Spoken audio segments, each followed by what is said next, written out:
L'éculaire, parlons franchement.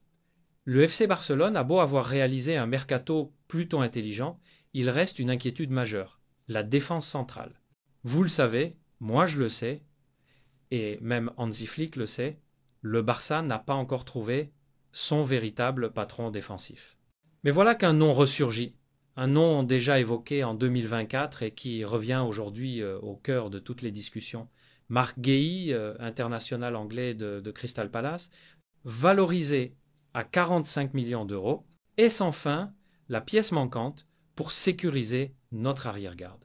C'est ce que nous allons analyser ensemble. Mais avant tout, je veux saluer la plus belle communauté au monde. Vous, les supporters du Barça. Vous qui continuez à croire en ce projet, vous qui vibrez à chaque match et qui savez mieux que quiconque que le Barça, c'est pas seulement un club, c'est une identité, une famille. Alors restez bien jusqu'au bout, car je vais aussi vous poser une question brûlante sur ce dossier. Un mercato 2025 incomplet cet été, le Barça a recruté Joan Garcia, 25 mètres espagnol, futur gardien titulaire Rooney Barghi, 2 5e Copenhague, un jeune talent prometteur, et Marcus Rashford, prêté par Manchester United. De bons coups, certes, mais un gros problème demeure, le départ d'Inigo Martinez pour l'Arabie Saoudite n'a pas été compensé.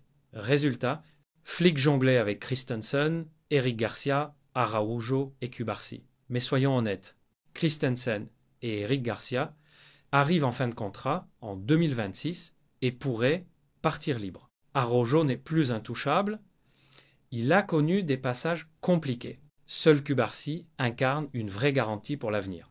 Vous voyez le problème? Le Barça n'a plus ce défenseur central capable d'imposer la loi derrière, comme l'ont fait à l'époque Puyol, Piqué ou Mascherano. Marc Guéhi, une piste réactivée.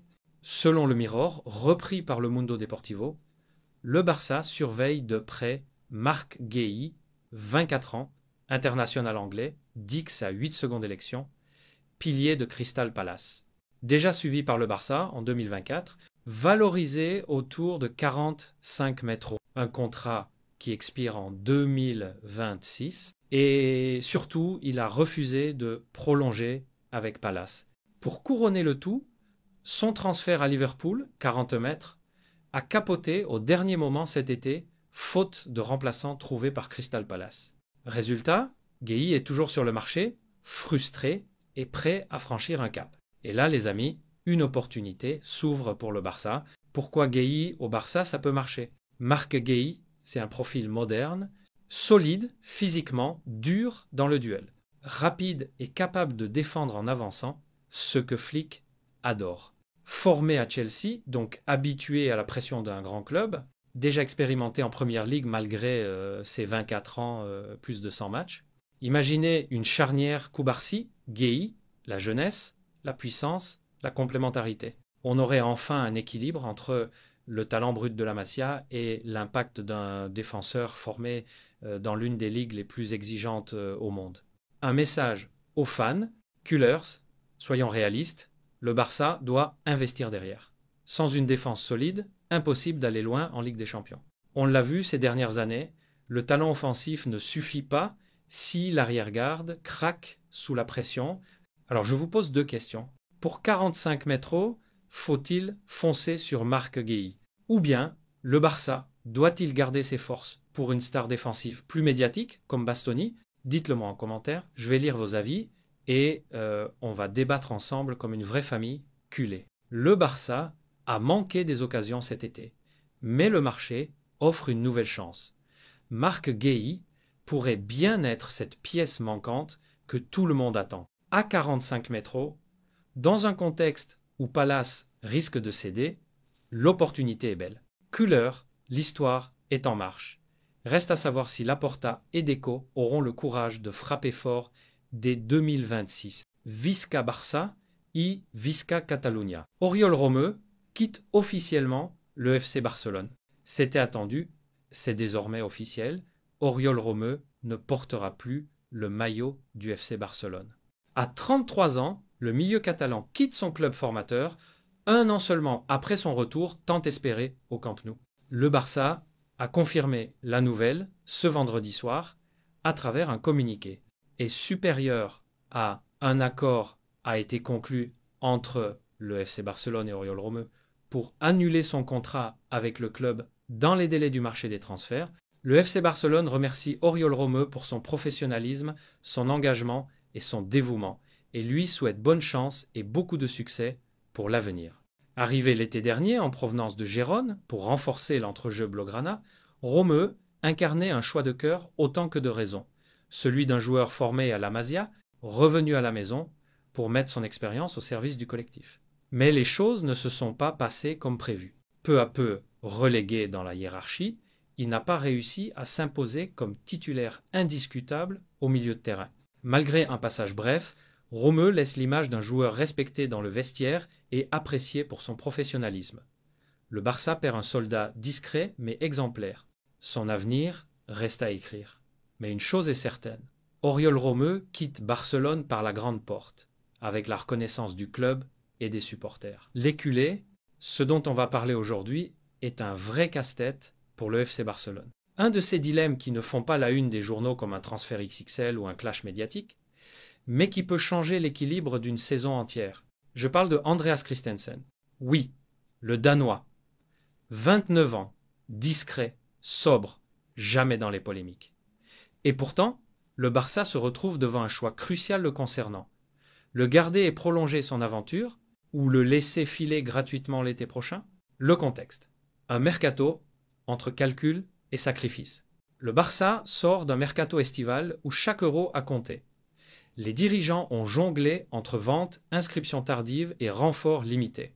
Joan Garcia, Marcus Rashford, Rooney Bargui, des recrues intéressantes, mais pas de révolution. En défense centrale, Hansi Flick a dû composer avec les départs, notamment celui d'Inigo Martinez. Le coach allemand a alors réinstallé Christensen dans son rôle naturel, celui de défenseur central. Et la surprise, le Danois, souvent relégué au second plan sous Xavi, retrouve une place importante. Solide, calme, intelligent dans ses déplacements, il s'est réimposé comme une valeur sûre derrière Ronald Araujo et Pau Cubarsí. Christensen, stabilité ou fragilité? Quand on parle de Christensen, il y a deux visages. Le premier, c'est celui du rock. Une relance propre, un sang-froid qui rassure, une capacité à jouer sous pression qui colle parfaitement à l'ADN Barça.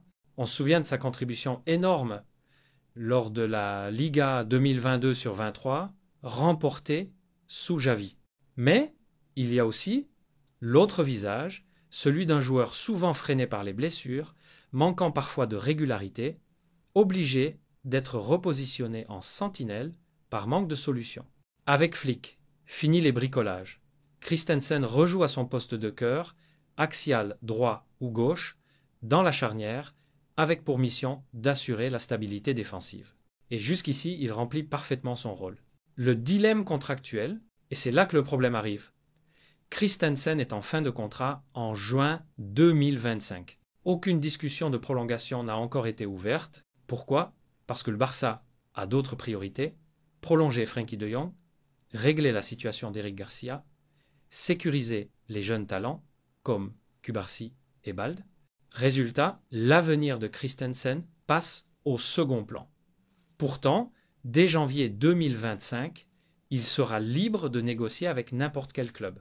Et l'AC Milan, déjà intéressé cet été, pourrait revenir à la charge. Le profil parfait, mais ignoré. Le plus frustrant dans cette histoire, c'est que Christensen a un profil qui colle parfaitement au Barça actuel. Il ne fait pas de bruit dans les médias. Il ne réclame pas la lumière. Il accepte la concurrence et surtout, il est fiable dès qu'on l'appelle. Dans un vestiaire où chaque ego doit être géré avec soin, avoir un joueur comme lui est une bénédiction. Un soldat de l'ombre. Mais voilà, le Barça est en crise financière et chaque décision doit être calculée.